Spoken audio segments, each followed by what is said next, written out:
Hello from everyone at the East Grand Forks Library.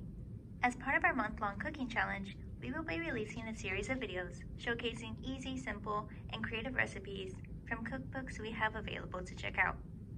Today, we'll be making little chocolate dippers from Alex Kuskowski's book, Super Simple No Bake Cookies.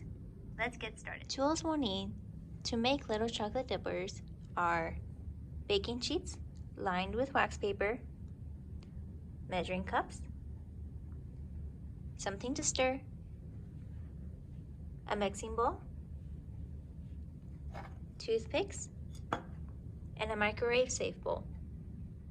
Ingredients we'll need to make little chocolate dippers are 2 cups of peanut butter, 3 3/4 cups powdered sugar, a teaspoon of vanilla extract, 14 tablespoons of butter, and 2 cups of semi-sweet chocolate chips. Step 1.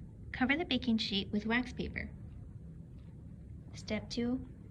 Put the peanut butter, powdered sugar, vanilla, and 12 tablespoons of butter in a large bowl.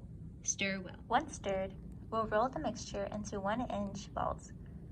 Then we'll put the balls on a baking sheet and stick a toothpick in each one.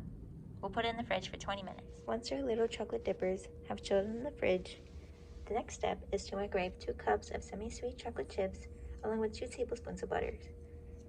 Microwave them in 30-second intervals, taking it out and stirring until melted. Once you have melted your chocolate at 30-second intervals and it's melted, I recommend using a spoon to apply as much or as little chocolate to your cookies. It'll be a little messy, but it'll be tasty. Ta-da! You'll fill the whole tray of them and then chill them in the fridge for 1 hour. Enjoy!